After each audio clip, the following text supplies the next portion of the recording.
आउज़ुबिल्लाहिमिनश्शैतानिर्रजीम बिस्मिल्लाहिर्रहमानिर्रहीम रब्बि इश्रह ली सदरी वयस्सिर ली अमरी वाहलुल उक़दतम मिन लिसानी यफ़क़हू क़ौली। Dear students, I am Latif Awan, yours chemistry teacher. बेटा हम chemistry second year chapter number 7 की डिस्कशंस कर रहे हैं और आज हम एक बहुत ही इम्पोर्टेंट कंसेप्ट जो हम अपनी फर्स्ट ईयर की केमिस्ट्री चैप्टर नंबर 6 में भी डिस्कस कर चुके हैं और यहाँ पर बेटा हम उसको बहुत डिटेल से देखेंगे। हाइब्रिडाइजेशन एक बड़ा बेसिक कंसेप्ट है, annual examination point of view ये बहुत इंपॉर्टेंट टॉपिक है और ये बेटा हमारा ये टॉपिक हमारे 2 लेक्चर्स को कवर करेगा। फर्स्ट लेक्चर में हम हाइब्रिडाइजेशन और इसकी एक टाइप sp3 हाइब्रिडाइजेशन को डिस्कस करेंगे, जबकि नेक्स्ट लेक्चर में sp2 और sp को हम डिस्कस करेंगे। जी बच्चों, हाइब्रिडाइजेशन क्या है? हाइब्रिडाइजेशन एशन मैं आपको पहले भी बता चुका होता हूं प्रोसेस। हाइब्रिड ये बायोलॉजिकल टर्म है। जब आप 2 डिफरेंट नस्लों को मिलाकर बेटा जी एक नई नस्ल पैदा कर लेते हैं तो उसको हम हाइब्रिड नस्ल कहते हैं। जैसे म्यूल बेटा डंकी और आप जानते हैं हार्स की क्रॉस मैच से हम हासिल करते हैं। तो डंकी और हार्स ये 2 डिफरेंट जनरेशन्स हैं, 2 डिफरेंट नस्लें हैं और म्यूल खच्चर जो है ये एक अलग नस्ल है। तो म्यूल हाइब्रिड नस्ल है। तो ये नहीं बच्चों, हम डेफिनेशंस करते हैं the process in which orbitals of different energy. Orbitals क्या होते हैं बेटा? एस का एक ऑर्बिटल है, पी के 3 ऑर्बिटल हैं, P X P Y P जी।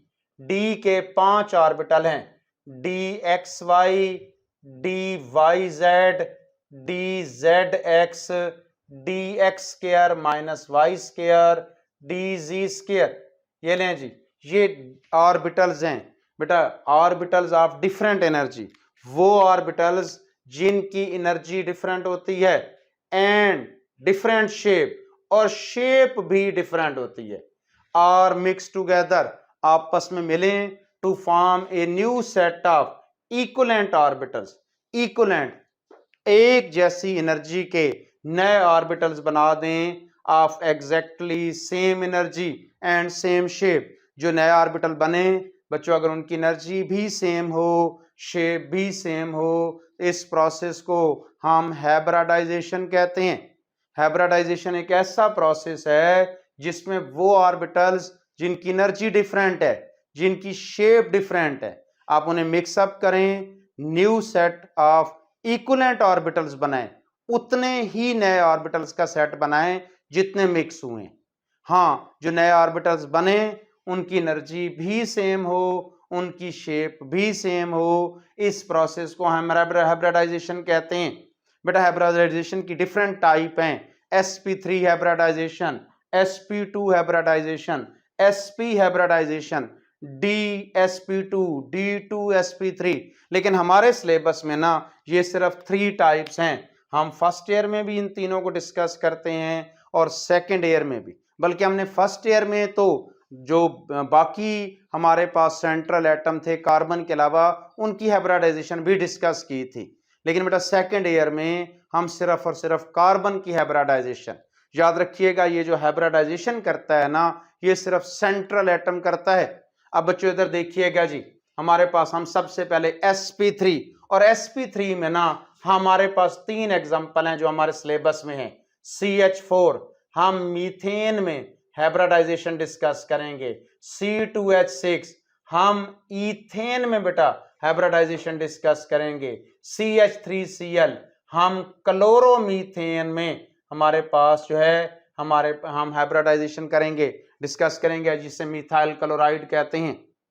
जी बच्चों, तो हाइब्रिडाइजेशन। अच्छा, अब आपको हाइब्रिडाइजेशन का पता कैसे चलता है कि हमारे पास जो है कौन सी हाइब्रिडाइजेशन है? तो याद रखिएगा टाइप ऑफ हाइब्रिडाइजेशन। हाइब्रिडाइजेशन कौन सी टाइप है? यार एक इंपॉर्टेंट बात जो मैं बार बार बोल रहा हूं, हाइब्रिडाइजेशन सिर्फ सेंट्रल एटम करता है। तो सेंट्रल एटम कौन सी हाइब्रिडाइजेशन करता है बेटा? इसके लिए आपके पास एक छोटा सा फार्मूला है कि आपने सेंट्रल एटम के number of sigma bonds count कर लेने हैं और प्लस लोन पेयर। अगर बेटा जी हमारे पास जो है वो सिग्मा बॉन्ड और लोन पेयर इन दोनों का टोटल 4 आता है तो सेंट्रल एटम sp3 हाइब्रिडाइजेशन कर रहा है। अगर इन दोनों का टोटल 3 आता है तो इसका मतलब है sp2 हाइब्रिडाइजेशन है। अगर इन दोनों का टोटल 1 आता है तो इसका मतलब 2 आता है तो इसका मतलब है बेटा जी हमारे पास जो है वो sp हाइब्रिडाइजेशन है।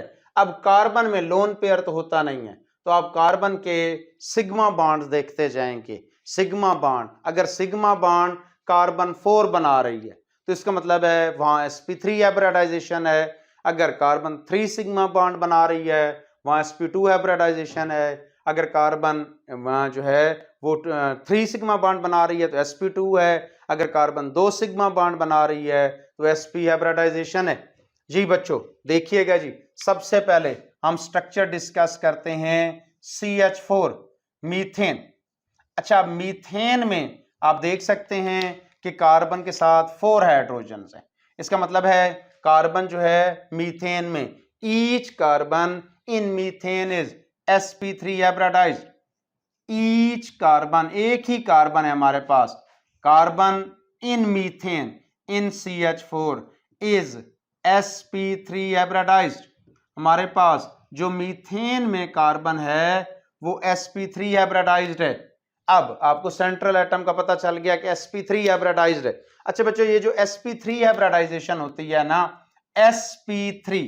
sp3 में आपको नजर आ रहा है कि एक s है और 3 p हैं तो बेटा 1:3 है। इसका मतलब है कि 25% s करेक्टर होगा जबकि 75% p करेक्टर होगा। sp3 में s करेक्टर 25% है।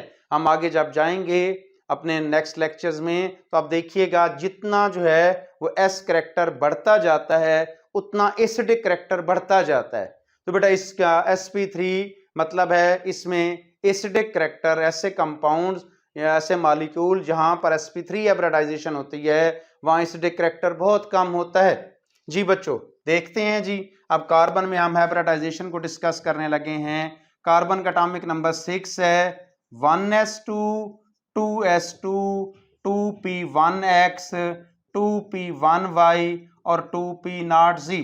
ये कार्बन की इस फॉर्म में, ये कार्बन की हमारे पास जो है नॉर्मल स्टेट बेटा इलेक्ट्रॉनिक डिस्ट्रीब्यूशन है या जिसे हम ग्राउंड स्टेट कहते हैं। अगर इसके मुताबिक देखें तो कार्बन को तो डाई वैलेंट होना चाहिए क्योंकि कार्बन के वैलेंस शेल में 2 इलेक्ट्रॉन है। जितने नंबर ऑफ अनपेयर्ड इलेक्ट्रॉन होते हैं उतनी वो वैलेंसी शो करती है।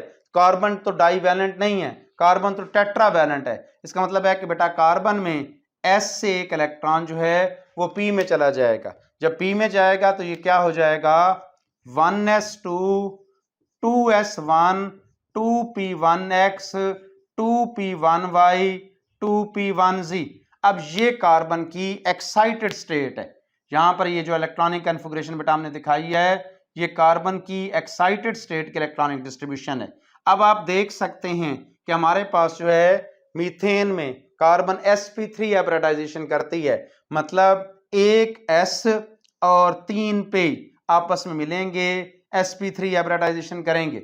अब बच्चों जो s है ना, s आप जानते हो s ऑर्बिटल जो होता है वो स्फेरिकल होता है जबकि p ऑर्बिटल जो होता है वो डम्बेल होता है। ये px है, ये हमारे पास py है, ये हमारे पास pz है। ये लें जी, अब आप देख सकते हैं कि ये चारों ऑर्बिटल इनकी शेप डिफरेंट है। अच्छा बेटा एनर्जी भी डिफरेंट है। आप जानते हो s2s जो होगा वो न्यूक्लियस के नजदीक होगा जबकि 2p जो होगा वो न्यूक्लियस से दूर होगा। तो एनर्जी डिफरेंट हो गई है, 2p की एनर्जी ज्यादा है, 2s की एनर्जी कम है, न्यूक्लियस के नजदीक है। तो इनकी एनर्जी भी डिफरेंट है, इनकी शेप भी डिफरेंट है। लेकिन बेटा ये चारों ऑर्बिटल्स आपस में जो है वो इंटरमिक्स होंगे। जब इंटरमिक्स होंगे तो कितने मिक्स हो रहे हैं 4, तो 4 ही नए ऑर्बिटल्स बनाएंगे। ये लें जी, अब इन चारों ऑर्बिटल्स में एक एक इलेक्ट्रॉन है। अब इन चारों की एनर्जी भी सेम हो गई है। अब ये 4 4sp3 हाइब्रिडाइज्ड ऑर्बिटल हो गए, 4sp3 हाइब्रिडाइज्ड ऑर्बिटल हैं और इन चारों की शेप भी सेम है जी बच्चों। ये अब इन चारों की शेप भी सेम हो गई है।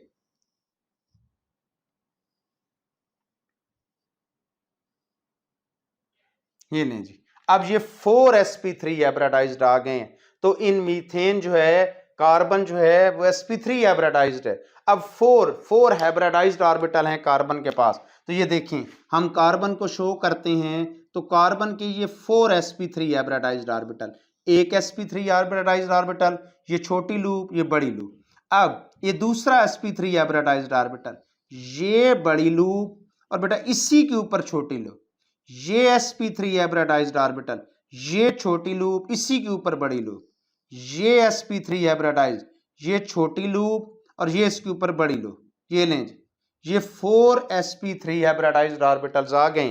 अब ये कार्बन का ये भी sp3 हाइब्रिडाइज्ड ऑर्बिटल है, ये भी sp3 हाइब्रिडाइज्ड ऑर्बिटल है, ये भी sp3 हाइब्रिडाइज्ड ऑर्बिटल है, ये भी sp3 हाइब्रिडाइज्ड ऑर्बिटल है। अब कार्बन के साथ 4 हाइड्रोजन है। अब हाइड्रोजन में देखें ना एक इलेक्ट्रॉन है 1s1। अब s जो होता है वो बेटा स्फेरिकल होता है, इसके पास एक इलेक्ट्रॉन है, तो अब यहां पर sp3 आपस में बेटा बॉन्ड बनाएंगे, ये आप जो है अपोजिट स्पिन के साथ शो करेंगे। ये s है, ये sp3, ये हमारे पास हाइड्रोजन का s 1s और sp3, यहां पर बेटा जी हमारे पास ये 1s sp3, यहां पर भी हमारे पास 1s sp3। ये देखें जी s sp3 आपस में ओवरलैप करते जा रहे हैं, जिसके नतीजे में ये लें ये कार्बन का ये यहां पर हाइड्रोजन ने बॉन्ड बना दिया है, सिग्मा बॉन्ड बन गया, ये हाइड्रोजन ने सिग्मा बॉन्ड बना दिया है कार्बन के साथ, ये हाइड्रोजन ये सिग्मा बॉन्ड। ये लो बेटा जी हमारे पास अब ये जो स्ट्रक्चर बनेगा ना, इस स्ट्रक्चर को हम लोग टेट्राहेड्रल स्ट्रक्चर कहते हैं। मीथेन में टेट्राहेड्रल स्ट्रक्चर है, sp3 हाइब्रिडाइजेशन है, 109.5 डिग्री का एंगल बनता है। ये लें जी ये इस तरीके से हमारे पास जो है मीथेन में sp3 हाइब्रिडाइज बनती है। अच्छा बच्चों एक क्वेश्चन है कि यहां से इलेक्ट्रॉन्स को यहां पर जाने के लिए बेटा एनर्जी एब्जॉर्ब्ड होती है, यहां पर जब ये अनहाइब्रिडाइज्ड ऑर्बिटल आपस मिलते हैं हाइब्रिडाइज्ड ऑर्बिटल्स बनते हैं तो यहां से एनर्जी रिलीज्ड होती है। अब यहां पर एनर्जी एब्जॉर्ब्ड हो रही है, E1 पॉजिटिव है, यहां से एनर्जी रिलीज्ड हो रही है, E2 नेगेटिव है। अब दो क्वेश्चंस है मेरे, एक कि ओवरऑल हाइब्रिडाइजेशन क्या है, एंडोथर्मिक प्रोसेस है या एक्सोथर्मिक प्रोसेस है, तो overall hybridization is an exothermic process, exothermic process है। रीजंस क्या है, E2 is greater than E1, यहां से बेटा जी एनर्जी जो अब्जॉर्ब्ड हुई है वो कम है, यहां पर जो एनर्जी रिलीज हुई है वो ज्यादा है। सेकेंडली कि बेटा ये एनर्जी आई कैसे है, कहां से आई है, तो इसका आंसर भी ये है कि ये हमें तो ऐसा लग रहा है कि पहले इलेक्ट्रॉन यहां से यहां गया है और फिर उसने हाइब्रिडाइजेशन की है, लेकिन हाइब्रिडाइजेशन ओवरऑल एक बेटा सिमल्टेनियस प्रोसेस है, ये एट ए टाइम हुआ है, ये सराउंडिंग से उसने थोड़ी बहुत एनर्जी ली है, इनिशिएट हुआ है, लेकिन साथ ही जो है ओवरऑल बेटा हाइब्रिडाइजेशन हुई है, उसके नतीजे में एनर्जी रिलीज हुई है, जो सराउंडिंग से थोड़ी बहुत इनिशिएट करने के लिए एनर्जी ली थी वो पूरी हो गई है, लेकिन ज्यादा एनर्जी रिलीज हुई है, तो हाइब्रिडाइजेशन ओवरऑल एक एक्सोथर्मिक प्रोसेस है। सेकेंडली जी दूसरी एग्जांपल अगर हम डिस्कस करें तो that is ethane, ethane C2H6 में। अब C2H6 क्या है, CH3CH3। अब बच्चों आप देख सकते हैं मैंने आपको तरीका बता दिया है कि यहां पर सेंट्रल एटम ये कार्बन है, ये कार्बन 4 सिग्मा बॉन्ड बना रहा है, 3 हाइड्रोजन के साथ एक कार्बन के साथ। इस जगह पर भी कार्बन जो है वो सेंट्रल एटम है, कार्बन 4 सिग्मा बॉन्ड बना रहा है, एक कार्बन के साथ 3 हाइड्रोजन के साथ। तो हमारे पास ईथेन में ये कार्बन भी sp3 हाइब्रिडाइज्ड है, ये कार्बन भी sp3 हाइब्रिडाइज्ड। अब वही बातें जो हम पहले कर चुके हैं, 1s2 2s2 2p1x 2p1y 2p0z, ये नॉर्मल स्टेट या ग्राउंड स्टेट। अब यहां से कार्बन ऐसे नहीं रहता, एक्साइटेड फॉर्म में आ जाता है 2s1 2p1x 2p1y 2p1z। अब एक s और 3 p मिलेंगे, sp3 हाइब्रिडाइजेशन। ये लें जी, हमारे पास क्योंकि कार्बन ने ईथेन में sp3 हाइब्रिडाइजेशन कर ली है। अब हमारे पास दो कार्बन है, दोनों पर 4 sp3 हाइब्रिडाइज्ड ऑर्बिटल्स पड़े हैं। ये लें जी, 4 sp3 हाइब्रिडाइज्ड ऑर्बिटल है। अब हम दोनों कार्बन शो करते हैं। ये बेटा जी एक कार्बन, ये दूसरी कार्बन। अब इन दोनों पे हम 4 sp3 हाइब्रिडाइज्ड ऑर्बिटल दिखाते हैं। तो एक हाइब्रिडाइज्ड ऑर्बिटल, दूसरा हाइब्रिडाइज्ड ऑर्बिटल, तीसरा हाइब्रिडाइज्ड ऑर्बिटल, चौथा हाइब्रिडाइज्ड ऑर्बिटल। सबके पास एक एक इलेक्ट्रॉन है। यहां पर इसके पास भी 4 sp3, 4 sp, ये हमारे पास एक sp3 हाइब्रिडाइज्ड ऑर्बिटल, दूसरा sp3 हाइब्रिडाइज्ड ऑर्बिटल, तीसरा sp3 हाइब्रिडाइज्ड ऑर्बिटल, चौथा sp3 हाइब्रिडाइज्ड ऑर्बिटल। अब एक तरफ में ये हमारे पास ये जो ओवरलैपिंग हुई है, यहां पर ये भी sp3 है, ये भी sp3 है। बाकी यहां पर ये sp3 है, sp3 है, sp3 है, sp3 है, sp3 है, sp3 है। अब बच्चों हमारे पास कितनी हाइड्रोजन्स पड़ी हैं? 6 हाइड्रोजन्स पड़ी हैं। तो यहां पर 6 हाइड्रोजन, आप जानते हो हाइड्रोजन के पास एक इलेक्ट्रॉन है, यहां एक हाइड्रोजन आएगी, यहां पर एक हाइड्रोजन आएगी, एक हाइड्रोजन यहां आएगी, एक हाइड्रोजन यहां आएगी, एक हाइड्रोजन यहां आएगी। तो ये देखें जी, अब यहां पर हमारे पास ssp3, ये ssp3 ओवरलैपिंग है। यहां पर भी ये ssp3 ओवरलैपिंग हुई है, ssp3 ओवरलैपिंग हुई है। हर जगह पर ssp3 ओवरलैपिंग होती गई है। लेकिन ये हमारे पास जहां कार्बन कार्बन ओवरलैपिंग हुई है वहां sp3 हाइब्रिडाइजेशन है। अब बेटा यहां पर भी sp3 हाइब्रिडाइजेशन है, एंगल वही 109.5 आना चाहिए, लेकिन कार्बन कार्बन थोड़ा सा आपस में बेटा जी हमारे पास जो है वो रिपल्शन होती है, जिसकी वजह से यहां पर जो एंगल है वो 107.5 का बन जाता है। हाइब्रिडाइजेशन वही sp3 हाइब्रिडाइजेशन है बेटा जी। स्ट्रक्चर ये वही टेट्राहेड्रल स्ट्रक्चर ही आता है, सारी चीजें वही आएंगी, सिर्फ जो फर्क आएगा वो माइनर सा एंगल में आएगा। ये लें जी, नेक्स्ट हम डिस्कस करते हैं तीसरा structure, that is methyl chloride, या बेटा हम इसे क्लोरोमीथेन कहते हैं। मिथाइल क्लोराइड या क्लोरोमीथेन। क्लोरोमीथेन, अब क्लोरोमीथेन और मीथेन के स्ट्रक्चर में जो डिफरेंस है ना, वो बाकी कोई भी नहीं है। कार्बन यहां पर भी 4 सिग्मा बॉन्ड्स बना रहा है, 3 हाइड्रोजन के साथ, 1 क्लोरीन के साथ। लेकिन डिफरेंस क्या है, समझने वाली बात क्या है? बाकी तो आप सेम टू सेम इसी तरह लिखेंगे। यहां तक कार्बन को वही हम 4 sp3 हाइब्रिडाइज्ड ऑर्बिटल दिखाएंगे, 1 2 3 4, ये 4 sp3 हाइब्रिडाइज्ड ऑर्बिटल हम दिखाएंगे। फिर फर्क क्या आएगा बेटा जी, तीन तरफ हाइड्रोजन्स हैं। अब ये भी sp3 है, ये भी sp3 है, ये भी sp3 है, ये भी sp3 है। अब यहां पर हाइड्रोजन, यहां पर हाइड्रोजन शो कर लें, एक हाइड्रोजन, यहां पर भी एक हाइड्रोजन, यहां पर भी एक हाइड्रोजन, ये चारों ऑर्बिटल एक जैसे हैं, जहां मर्जी 3 हाइड्रोजन। चौथी जगह पर हाइड्रोजन नहीं है, क्लोरीन है। अब इस बात को समझने के लिए, क्लोरीन इसका एटॉमिक नंबर 17 है बेटा, 1s2 2s2 2p6 3s2 3px 3py 3pz 10 12 13 14 15 16 17। ये लें जी, pz ऑर्बिटल पड़ा है। अब हमारे पास जो है वो जो कंप्लीटली फिल्ड नहीं है, जो हाफ फिल्ड है। अब बेटा यहां पर क्लोरीन का p ऑर्बिटल आएगा। अब p ऑर्बिटल आप जानते हैं स्फेरिकल नहीं होता, डम्बेल होता है। तो अब जब हम इसको शो करेंगे यहां पर, तो ये लें, ये p ऑर्बिटल्स को हम डम्बेल शो करेंगे, ये ऐसे है। बाकी कोई फर्क नहीं है CH4 के स्ट्रक्चर में और CH3Cl के स्ट्रक्चर में, बाकी सारी चीजें आप वही बनाएंगे। सिर्फ एक किसी एक जगह पर हमारे पास, अब अगर मैं आपसे कहूं कि ये बेटा क्यों कौन सी ओवरलैपिंग हुई है, तो ये SsP3 ओवरलैपिंग है, ये SsP3 है, ये SsP3 है, लेकिन ये SsP3 नहीं है, ये 3PZ और sp3 ओवरलैपिंग हुई है।